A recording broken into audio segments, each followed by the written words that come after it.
What we will be covering, of course, Zoom is the same platform that we are currently connected on. And the basic purpose of this session is to learn how to manage Zoom meeting sessions. Okay. Joining is very easy, and of course, it entails a lesser, knowledge also. But this one definitely entails more knowledge there. And besides that, being a host, we control how all the participants are, behaving, or what all permissions do we give them. So from wherever we give those permissions, I will be sharing the location of that. Moving ahead, the objectives of this session is, again, firstly, being a host, we have to schedule meetings. From where do we schedule meetings? And the presentation is based on a laptop. One of the things that I would always say, and I always recommend also, that when you're hosting a meeting, please use the computer or the laptop. There are features which are not available in the Android or the iOS small screen devices. So always better, the best practice is to use a computer or a laptop. And whatever, the screenshots that I will be sharing are also based on that. So with that, just moving ahead, first and foremost, when we host a meeting, ideally we should schedule it. Okay? And how to schedule a meeting, that's the first thing. Basic account settings, because there are certain features for which we have to go into our account settings also. And we will be also exploring that. Functions and controls for host. What is the host supposed to do, and from where do they control those features there? That is also something that we will be exploring. To execute a good a meeting, we use Zoom has a very good feature of screen sharing. How do we screen share, types of screen sharing, and the controls? That is also something that we will be exploring. Besides that, there is an option in Zoom to create meeting rooms and allot attendees, as well as to visit those rooms. So how do we do that? Similarly, for polls, there is an option for there, and live streaming too. Besides this, if there's anything else that you wish to speak about, please do let me know. Carol, yes, I would just briefly touch upon lighting. Not much, but just briefly, I would touch upon lighting also. And now, moving ahead, just a little bit of a knowledge check. Have you created your Zoom account? Answers can come in yes or no. The main reason why I asked this question is that a Zoom account is required to host a meeting. Okay, great, Carol. Thanks for letting me know. Great, Gauraji. Thank you for letting me know. So the first thing is that we need a Zoom account to host a meeting. Okay. Even if we don't have an account, when we go try and host a meeting from the web, we will have to, create a kind of an account. Okay. Sir हमें कैसे पता चलेगा, एक second. हाँ जी sir, हमें कैसे पता चलेगा अकाउंट है? यानी जैसे हम जूम मीटिंग तो अटेंड करते हैं. अटेंड करना वंदना जी एक दूसरी चीज होती है. आप हम जो लिंक भेजते हैं आप उससे अटेंड कर लेते हैं. लेकिन आपको एक अकाउंट क्रिएट करना होगा जूम के प्लेटफॉर्म पे. वो मैं आपको अभी जो हम स्क्रीन शेयर करेंगे मैं उसमें बता दूंगा. Okay, thanks. Gaura, it does not, when you have a paid account, you get certain more features. If you have a lesser, if you have a basic subscription, then we get lesser features. But nevertheless, we need an account. Okay. Like for example, polling will come only with a paid account, and certain other features will only come with a paid account.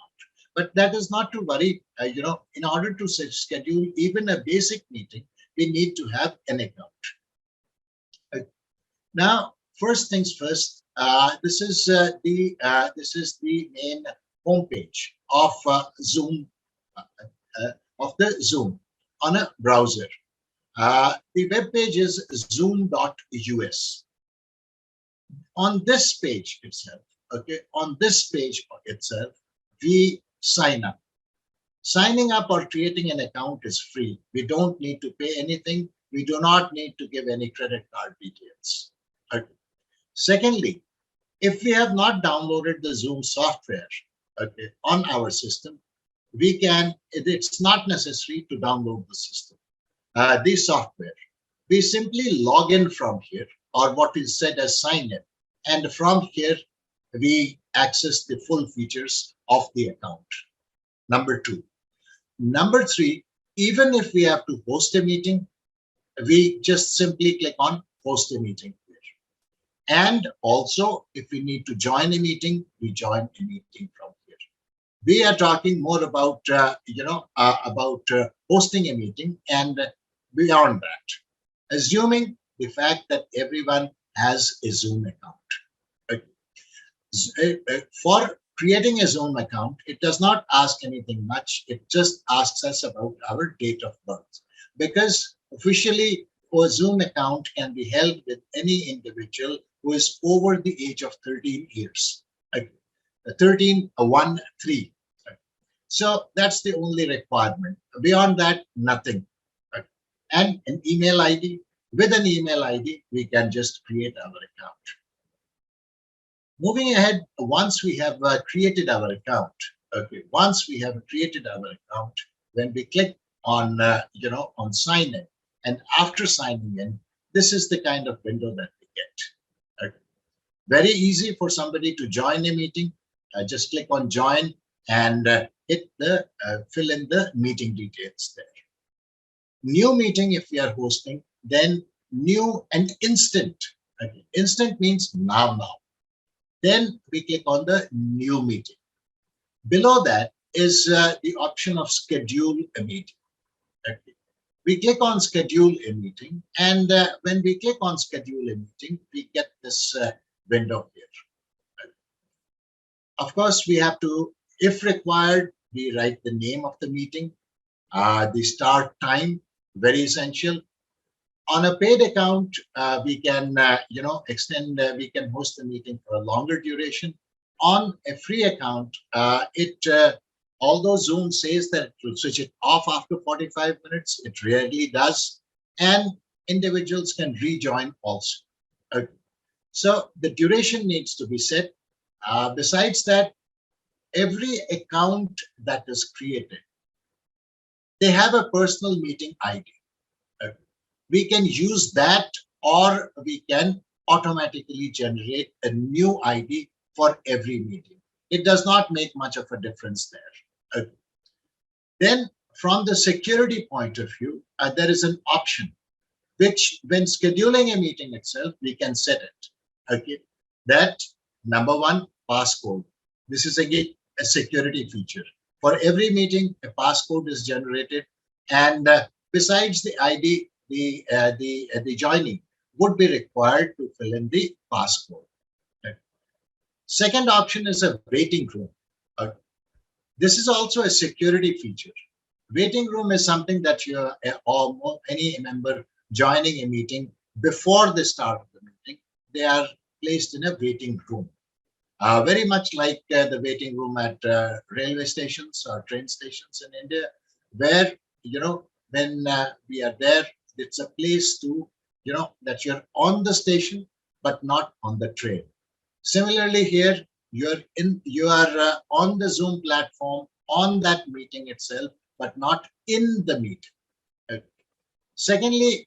Thirdly, videos, whether we want them on or off.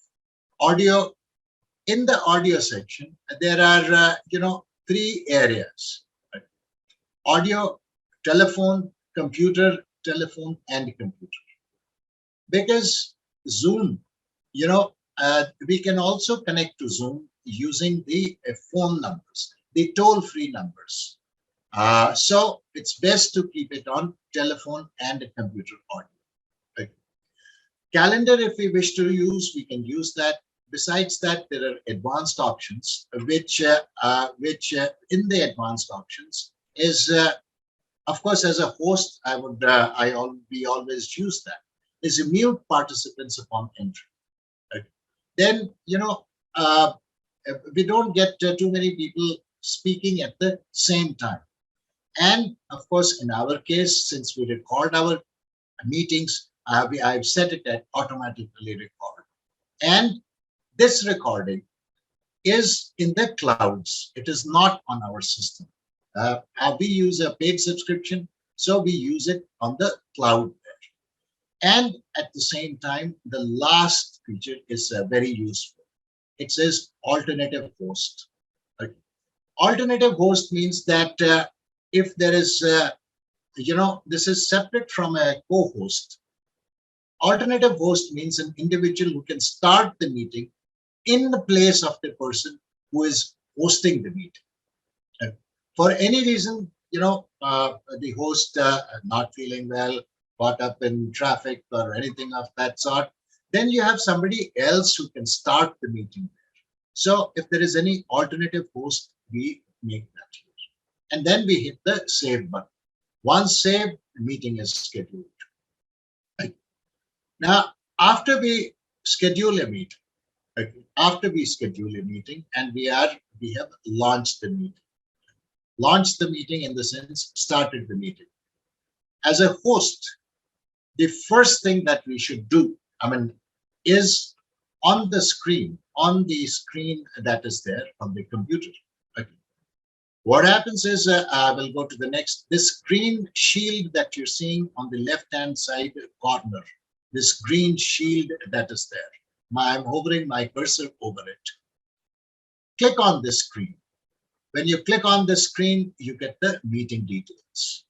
Just to ensure that we are in the right meeting. There are times when we have multiple meetings and you click something and you go off to another meeting. That shouldn't be the case. So we confirm the meeting.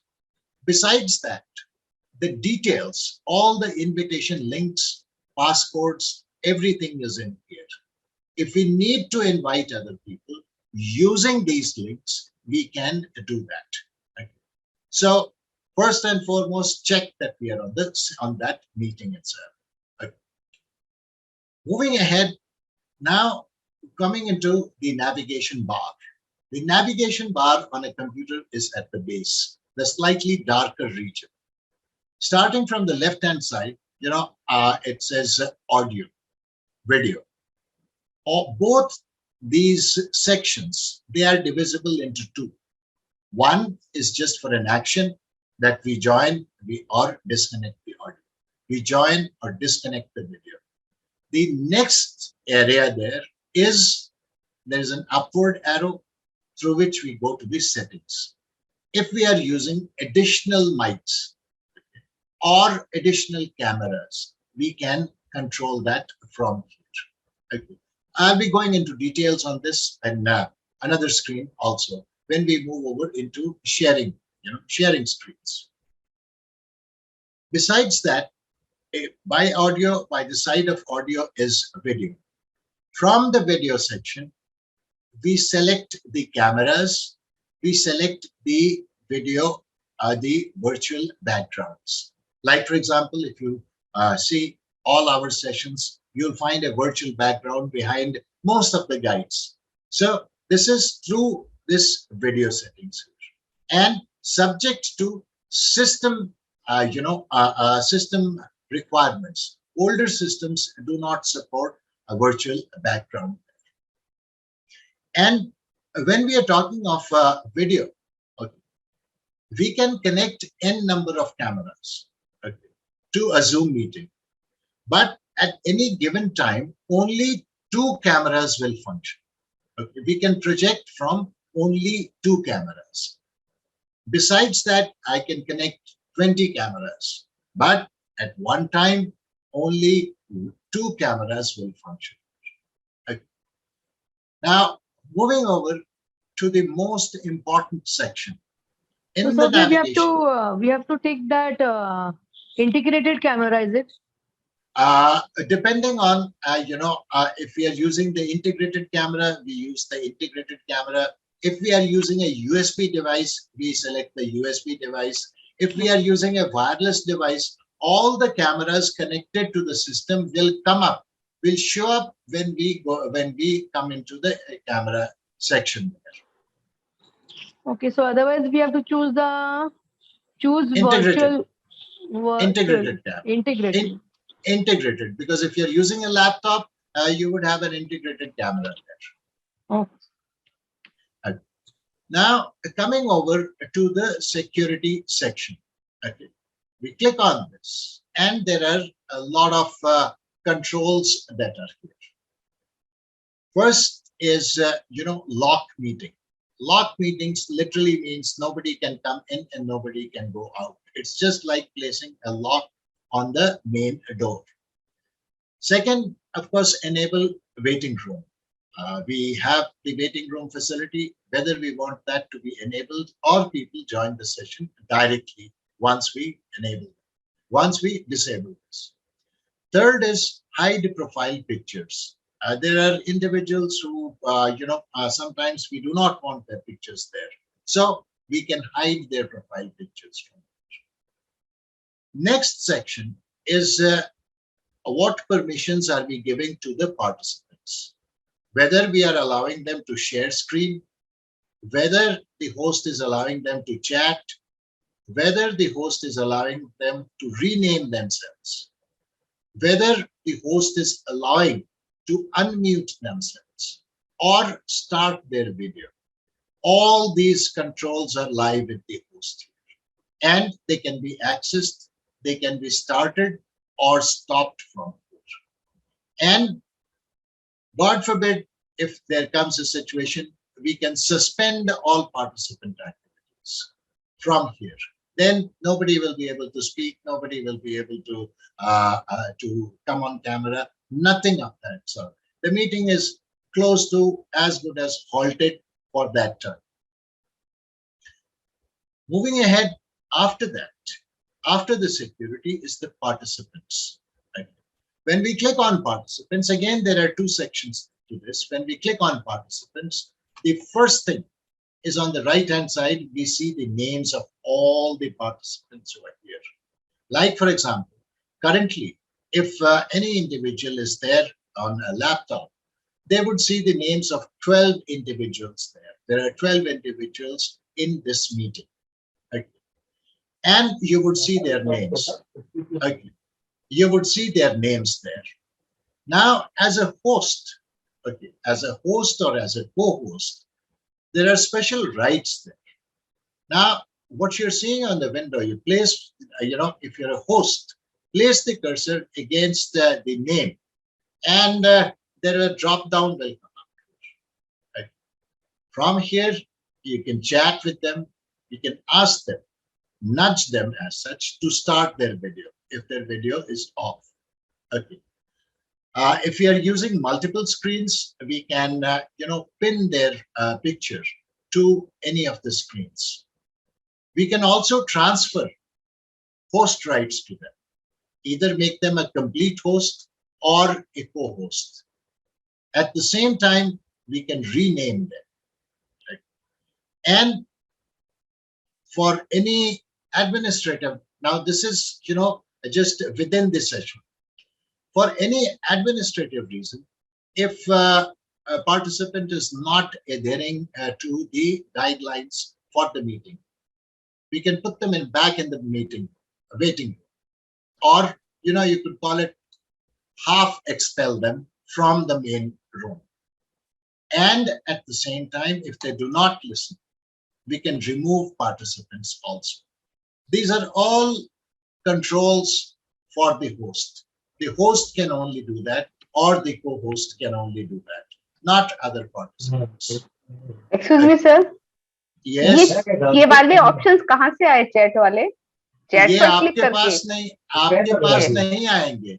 Okay, ये okay, चूंकि आप okay. Host या को host नहीं है, Okay, okay. तो ये आपके पास नहीं आएंगे क्योंकि मैं होस्ट हूँ। सिंस तो ये मेरे पास ही रहेंगे। जब आप होस्ट करेंगे, when you will host a meeting, then only will you get these things there. Yes, Rituji, you've raised your hand.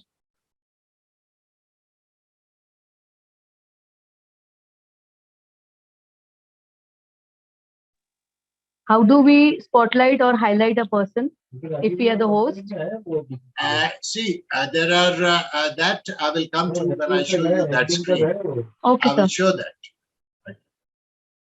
So besides that, now from here, okay, we can also remove a participant, and if there is any illegal participant who has entered, there is something called a Zoom bombing also, where people just enter into a meeting with the fictitious names. We can report those accounts also. Okay. So these are all there in the participant controls. Now, coming over from as a participant, okay, as a participant,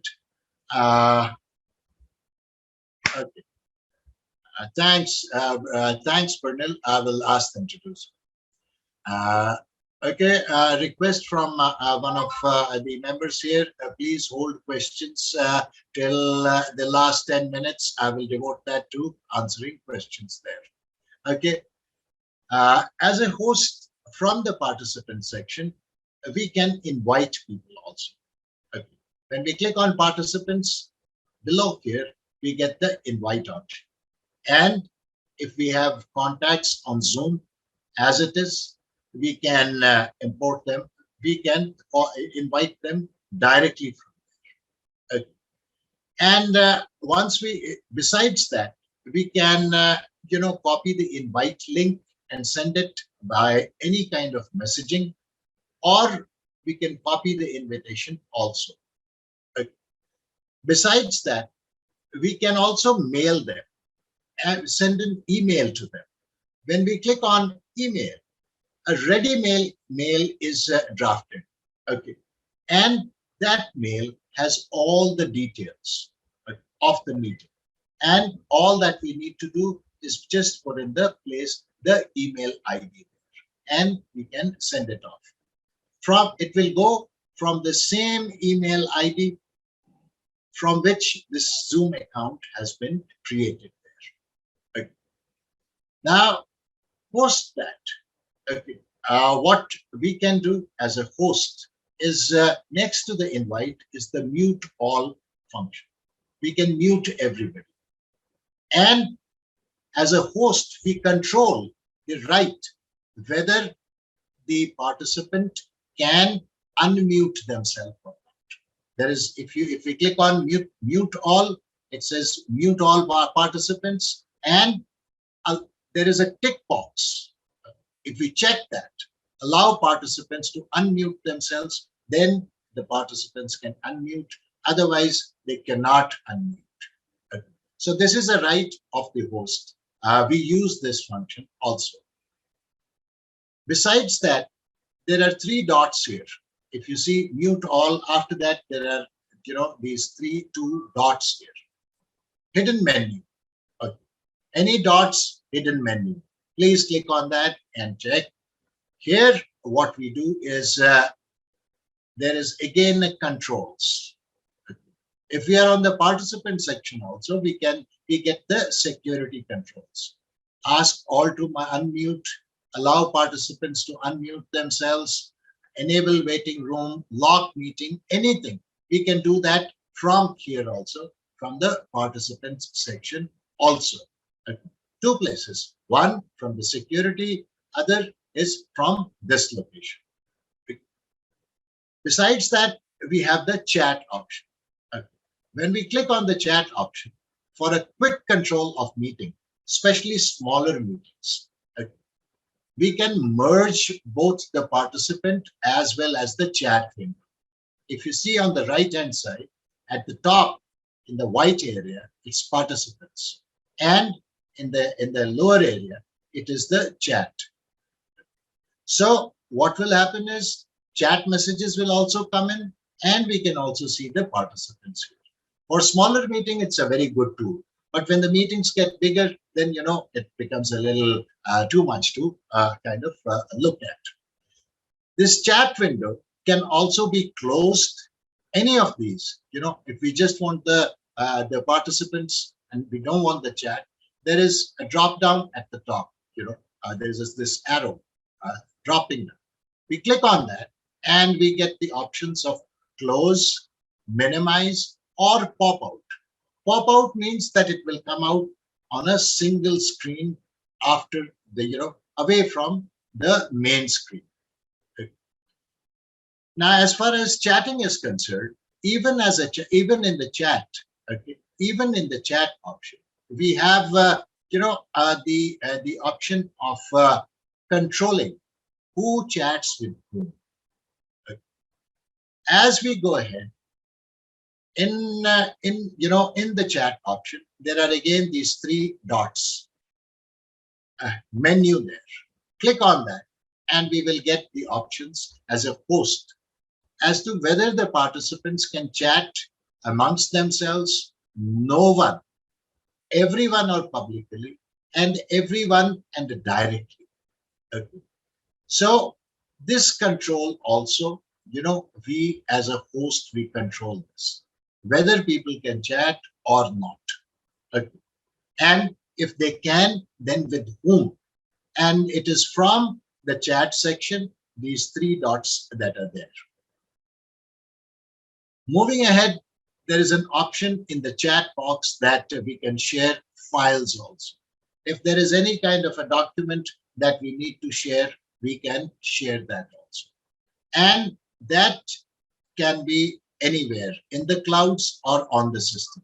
If it's in a Dropbox, like I have a Dropbox, OneDrive, Google Drive, Microsoft SharePoint on my system. So I can pull out a file from any of these locations and circulate it in the meeting itself. So if there is any agenda or any kind of a notes that need to be sent out at a particular time, we go into the file section and from there pull out the file and send it across. Okay. Now coming to screen sharing.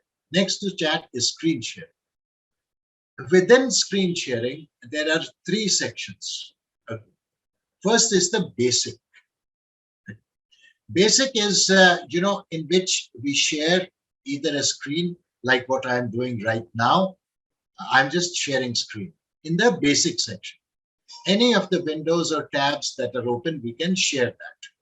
Secondly, in the basic section, we can work on a whiteboard. A whiteboard is just like a blackboard that is there in classes, in schools.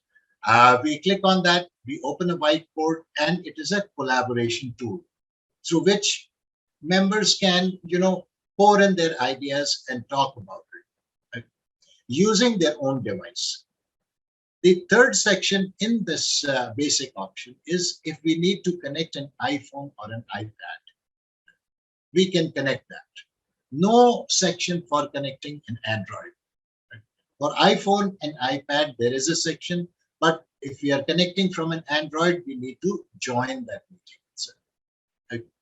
And another control that is here, if say supposing if we are playing a video, okay, or we are playing an audio file from the system, which we want others to listen to, then there is an option of share sound, okay, at the base here.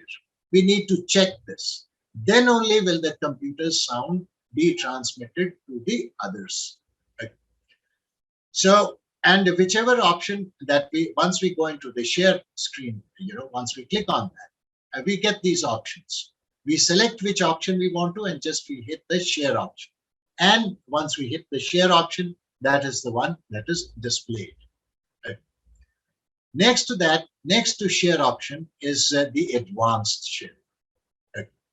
In advanced sharing, we can use PowerPoint file as a virtual background. Unfortunately, Google Slides is not there. Otherwise, I would do it. It is PowerPoint. We can use a PowerPoint back slide as a complete presentation as our background and deliver that presentation. Next to that is a portion of the screen. If we just want to show a portion of the screen, that also we can check here. Okay. Videos as well as content from a second camera. So that I was telling you that there are only 2 cameras that we can use at one time. In the advanced section, content from second camera. If we choose, we can show the another camera also instead of screen share. Okay. In screen sharing, the participants will see content from a second camera. Okay. Now, then there is an option to share files the same way, whether it is a SharePoint, Drive, or Dropbox. Only these points are available here in the screen share. Then besides that, in share screen also, the host controls the right as to how many, whether they want to allow other participants to share screen or not. If they want to do that, they have to click on multiple participants. Right? And once, we or rather go into advanced screen sharing options from this arrow that is pointing upwards in the share screen section. Once we do that, we get a window here. Okay. And there are controls. These are all controls. Okay. How many can share? One at a time or multiple? Who can share? Only host or all participants? And who can start sharing when someone else is sharing or override? So these kind of things are there which we control and we permit others accordingly. Right? Besides that, we have next to the share screen is the recording option. We start the recording and we stop the recording from here. Just start and stop is there. Besides that is, the live transcript. This is also something that has been introduced recently. Okay. We can create live transcripts. It is either auto or, someone else can also do it. Live transcript is just, the text that is being spoken, verbatim is presented in the text form. Right. Besides that, we have the breakout rooms. I will be covering breakout rooms separately in the same presentation, and that's where we'll go into details. Besides that, we have the reactions. Whichever reaction that we choose from, there are a host of reactions that are there. And the host can enable or disable this. Next to that is these 3 dots, more, and that is for live streaming. If we are live streaming on any device, whether it's on Facebook, or on YouTube, or on custom live streaming, we enable that from here. Right. Now, coming over to creating breakout rooms. Okay. First things first, we have to enable breakout rooms in the settings. Okay. Now, where do we go into the settings from? Once we have created our profile, once we have created our account, this is the first screen that we get. And on the top right-hand side, if we have placed our image, the image is there. Otherwise, the first alphabet of the first name is there. We click on that. And when we click on that, there's a drop down which comes over and there is My Profile here. Right? We go into My Profile. And once we are into My Profile, this is what comes up. Now this profile, this is again a drop down. Right? When we click on this profile, this whole thing comes, profile, meetings, webinars, personal coach, recordings, settings. Uh, Within settings, we have to go into meeting. Uh, Within the profile, we go over into settings, and from the settings, we go over into meeting.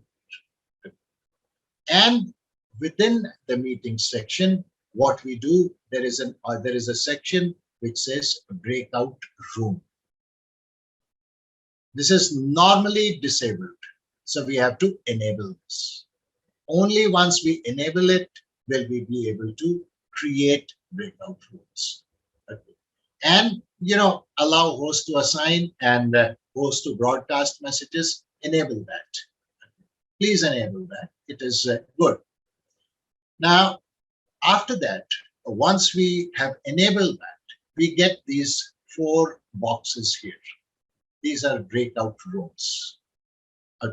We click on this and we get this first window. It says, first and foremost, how many rooms do we want? Okay. Thanks, Ruby. Thanks a ton for your message. Okay. So, how many rooms do we want to create?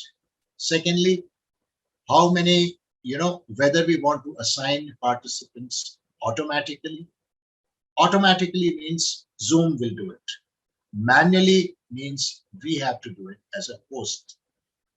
Third option is let participants choose their rooms. These 3 options are here. Once we click on, the number of rooms, there is, these arrows going up and down.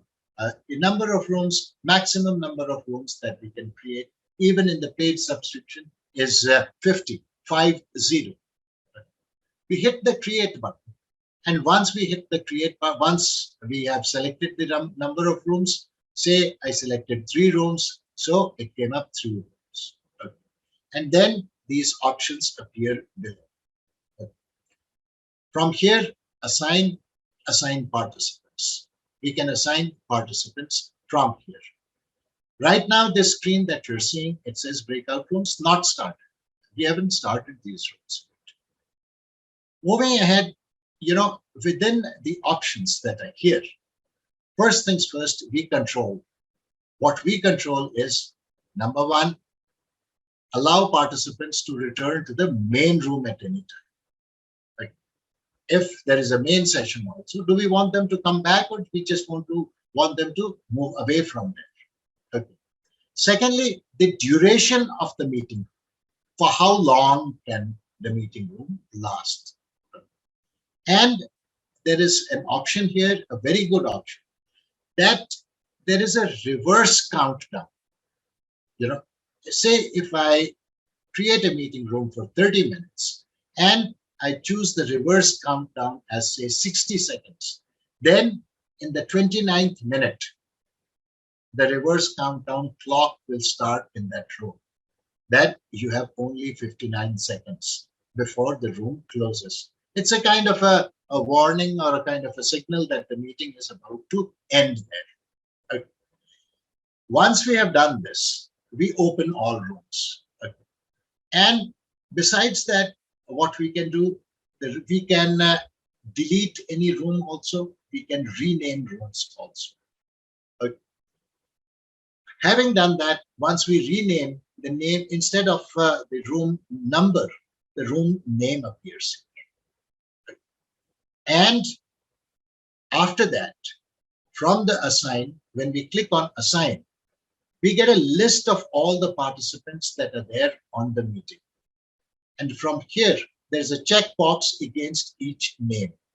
We check on that box, and that when we check, that individual is allotted to that room, which, is something like this, like room 1, which just checked. And you see the name here. The room has not yet started. We haven't yet opened the room.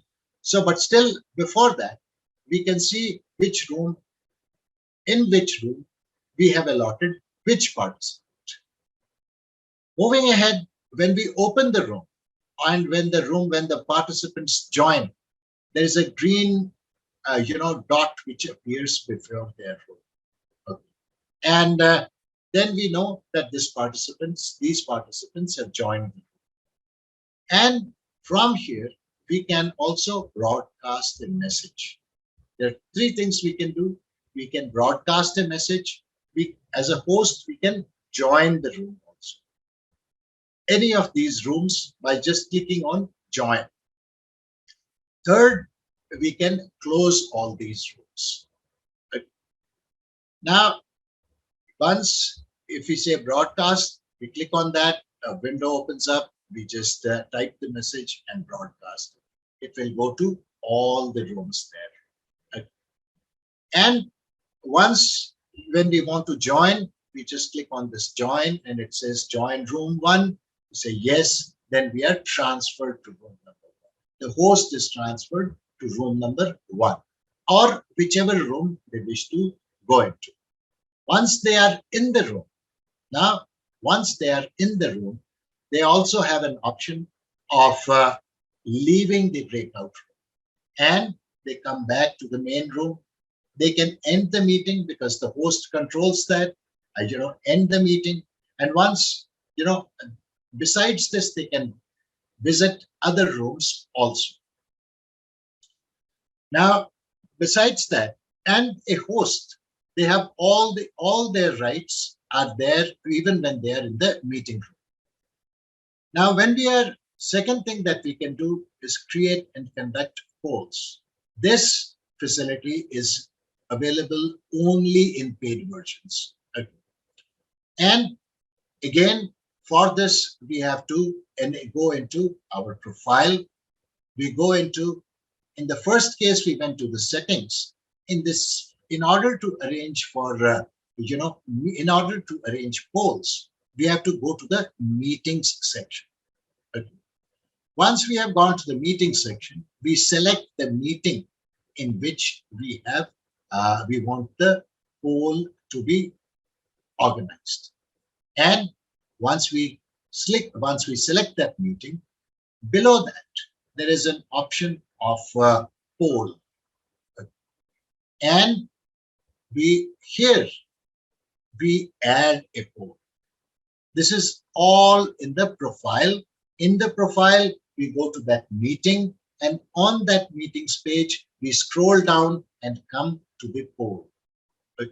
And then we hit on add. When we hit on add, we get a screen like this.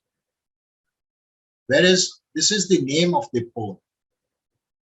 Then these are questions. The type of questions is single choice or multiple choice. This is what is available.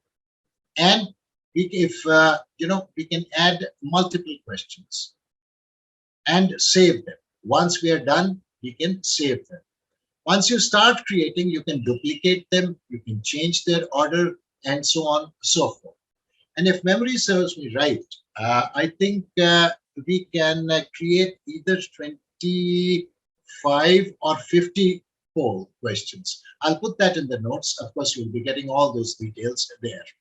And in the notes, you will be getting links for the Zoom, for the Zoom website, which will give you the latest information on hosting account. So this way, we create a poll. And once we create a poll, it shows up below. In this screen, like you saw, there is nothing here. Okay, not created a poll yet. But once we create, then this poll comes over here, and we can edit as well as delete them. Moving ahead, once we have done that, a polling icon appears here next to the participants and the chat. And this is the place from where, during the meeting, we launch the polls. We click on this, and when we click on this, this is what appears on the host screen, not on the participant screen. We get all the questions here, and we hit the launch polling option. Once we click on that, the poll is launched, and the host, they can see what is the percentage of the polling, how many people have responded in terms of percentage. Right? And once the duration of the poll has ended, we can end the polling also. After ending the polling, we can, once we have stopped it, we have the option of downloading the result. We can download it in an CSV form. We can stop, we can share the result. We can stop share the result, and we can relaunch. But yes, when we relaunch, the previous results that had been captured will be moved off. So before that, just download the thing, so that when you relaunch, it is still the data is still with us. Now, besides that, that was all that I had to share today.